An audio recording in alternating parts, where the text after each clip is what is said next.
नमस्कार, आप देख रहे हैं कोसी दर्पण। मैं हूं राजीव कुमार और इस वक्त मौजूद हूं सुपौल जिले के बीरपुर अनुमंडल मुख्यालय अंतर्गत भीमनगर पंचायत में। और भीमनगर पंचायत के सरपंच दुर्गानंद सिंह हमारे साथ खास बातचीत करने के लिए मौजूद है। और खास बातचीत में आज इनसे हम जानेंगे कि जन स्वराज अभियान क्या है। जी। जन स्वराज का मतलब हुआ जनता का राज, जिनके मुहिम करता है माननीय प्रशांत किशोर जी। उनका मुख्य उद्देश्य है समाज के सभी वर्ग, उनमें कोई जाति पाति का उन्होंने अभी तक इस तरह की कोई बात नहीं रखी है। खासकर शिक्षित लोग हो या जो लोग हों, सभी समाज को शिक्षा की और उनका ज़्यादा फोकस रहता है समाज को। क्योंकि हम लोग जो भी मीटिंग में जाते हैं, उनका एक ही उद्देश्य है कि आप लोग बोलते हैं कि विकास हुआ, रोड सड़क बिजली, विकास नहीं है। आपके बच्चे का भविष्य क्या है, आप अपने बच्चे का भविष्य के मेन उनका कहना है कि समाज में आप सभी लोग एक साथ होके बिहार, ये क्रांति है, एक तरह की क्रांति की शुरुआत हो रही है। यही है जन स्वराज का मुख्य उद्देश्य, जिससे समाज को सुधारा जा सके। क्या जन स्वराज अगला विधानसभा चुनाव लड़ेगी?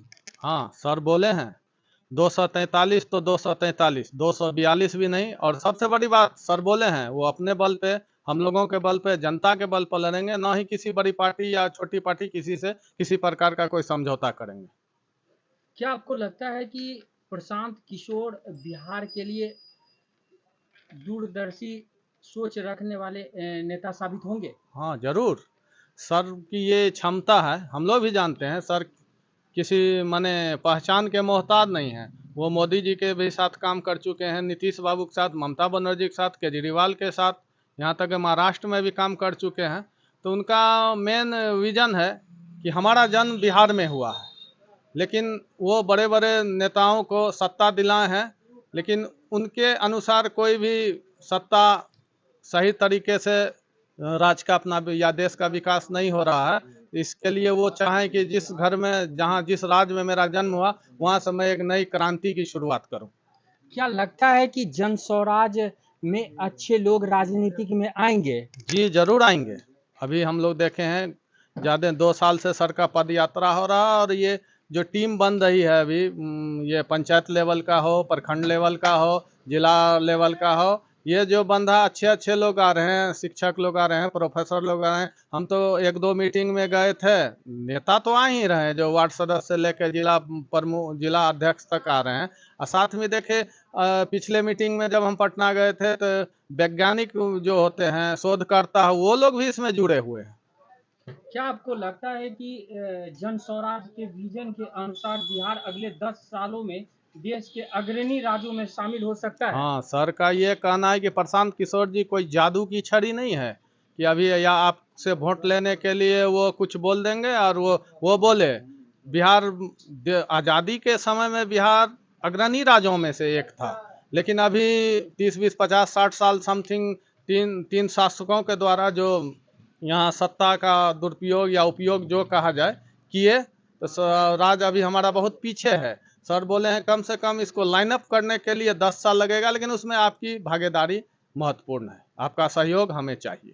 क्या लगता है कि जन स्वराज में सभी वर्गों को उनके हिस्सा के मुताबिक जो है हिस्सेदारी मिलेगा? अभी वर्तमान में नीतीश कुमार मुख्यमंत्री के द्वारा जातीयगत जनगणना की गई है, उसी के तर्ज पर सर बोले हैं कि जिसका जितना भागीदारी है, अल्पसंख्यक का, हमको लगता है सबसे ज़्यादा अल्पसंख्यक को बोले हैं 40 सीट समथिंग देंगे, उसके बाद 15% यादव समुदाय, मैंने जिनका जिस तरह का है उतना उनको सीटिंग दिया जाएगा। क्या लगता है कि जन स्वराज अभियान जो चलाया गया है, तो क्या महिलाओं को उचित हिस्सेदारी मिलेगी?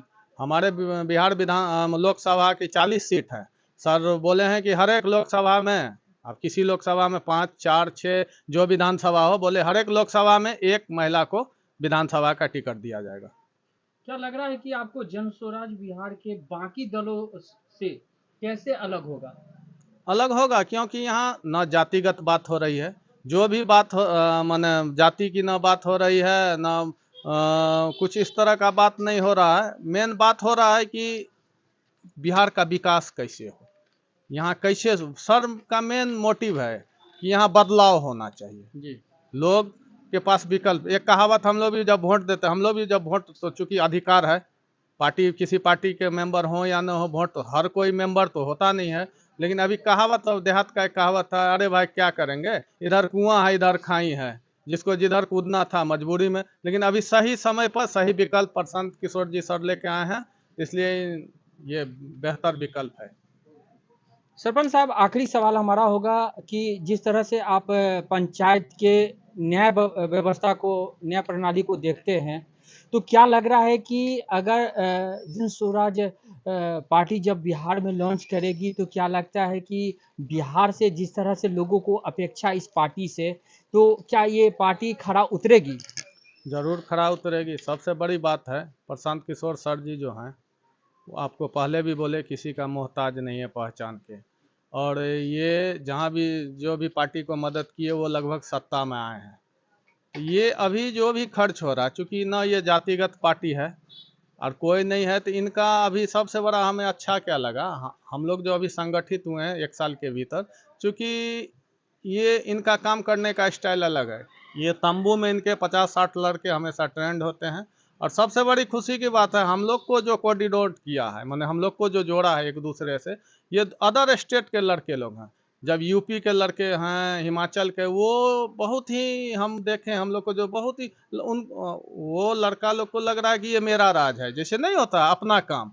जब वो दूसरे स्टेट के लड़के लोग इतना एक्टिव हैं बिहार में बदलाव के लिए, ये तो हम लोग का फर्ज है। और जहाँ तक रखिए सरपंच की बात, हम भी लगातार तीसरा टर्म मेरा सरपंच का है, तो हम भी ईमानदारी से काम कर रहे हैं, लोग पसंद कर रहे हैं। सर भी ईमानदारी की ही बात करते हैं, और अभी वर्तमान में तो सर मुझे अनुमंडल, वीरपुर अनुमंडल का संयोजक का पद मिला हुआ है, वही अभी मैं देख रहा हूँ।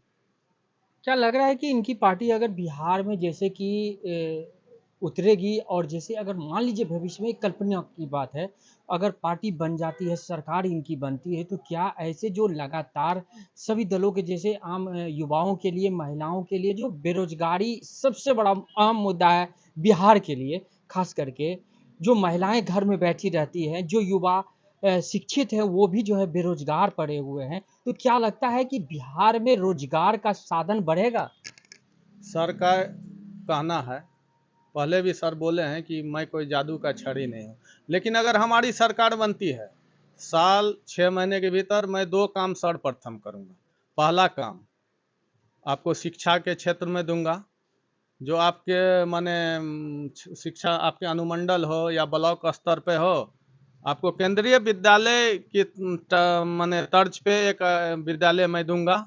और दूसरा सबसे बड़ी बात है कि पलायन का समस्या सर को सबसे बुरा लगता है। बिहार काम करना कोई बड़ी बात नहीं है, बुरी बात नहीं है कि मैं बंगाल में काम करूं, लेकिन सर का कहना है काम करेंगे तो हम अपने घर में क्यों नहीं करेंगे।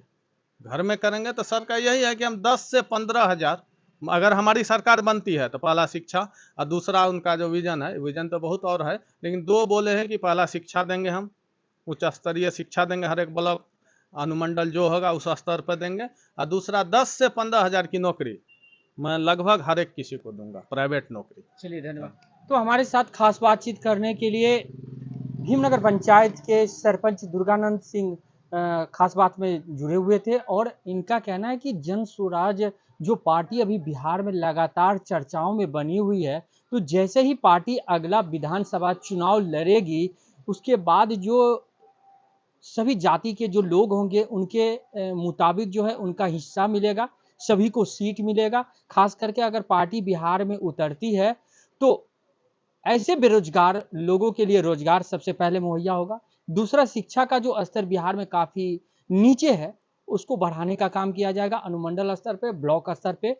तो कई ऐसे विजन हैं जो जन स्वराज पार्टी ने देखा है और लेके उतरेगी भी। तो अब देखना दिलचस्प होगा, क्या जन स्वराज अभियान जो चलाया जा रहा है बिहार में, तो कितना सक्सेस होती है, और लोग काफ़ी इसमें जुड़ रहे हैं।